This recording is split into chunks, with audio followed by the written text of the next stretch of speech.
الميركاتو شاعل من جديد، واليوم عندنا ملفات كبار من باريس، ليفربول، مدريد، برشلونة وحتى MLS. يلا نبدو.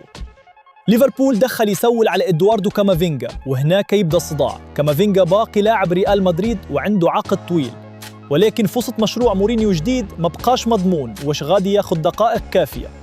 ليفربول كي عجبه هاد بروفيل من زمان، لاعب أعسر بوليفالون، يقدر يلعب كاريلايور، بوكس تو بوكس، وحتى يخرج بالكرة تحت الضغط. الرقم اللي كيدور هو تقريباً 60 مليون أورو، وهذا الشيء يقدر يكون مغري لريال مدريد إذا بغى يوازن الفريق مالياً. ولكن كاين نقطة مهمة، كامافينجا ما باغيش يخرج بسهولة، هو باغي يقاتل على بلاصته في مدريد. يعني دابا ما كاين لا أوفر رسمي ولا ديل قريب، غير اهتمام واتصال واستكشاف للوضع. توتنهام باغي ماركوس راشفورد، ولكن المشكل أن اللاعب ما باينش باغي توتنهام. راشفورد رجع لمانشستر يونايتد من بعد لون في برشلونة، حيث بارسا ما فعلش أوبسيون ديال الشراء. توتنهام كيقلب على مهاجم عنده تجربة في بريمير ليج، وراشفورد بثمن بين 30 حتى ل 40 مليون باوندز يقدر يبان فرصة. ولكن حسب الأخبار راشفورد كيميل أكثر لخروج من إنجلند. الاختيارات اللي كتعجبه أكثر هي الرجوع لبرشلونة أو تجربة جديدة مع بايرن ميونخ. وهنا توتنهام داخل في مشكل، النادي يقدر يكون مهتم، ولكن اللاعب إلا ما كانش مقتنع بالمشروع الصفقة كتولي صعيبة بزاف. مانشستر يونايتد من جهته باغي حل نهائي، ماشي غير لون جديد. روبرت ليفاندوفسكي مشى MLS وقع مع شيكاغو فاير.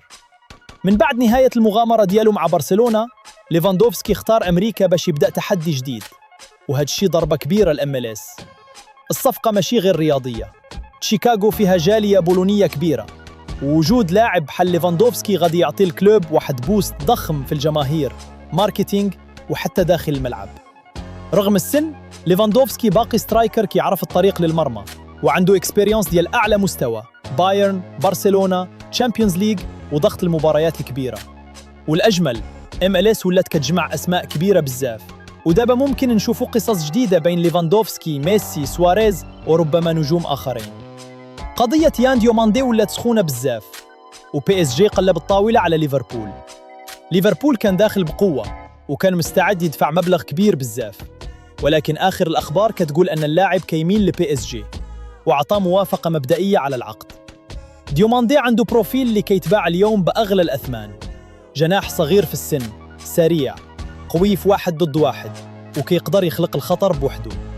PSG كيشوف فيه مشروع نجم كبير، خصوصاً مع لويس إنريكي اللي يقدر يطوره في سيستم هجومي ومتحرك. ولكن الصفقة مازال ما سالاتش.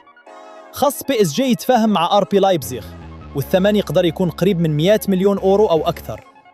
مارك أندري تير ستيغن يقدر يخرج من برشلونة، والوجهة الممكنة هي آياكس. القصة فيها فوتبول وفيها فينانس.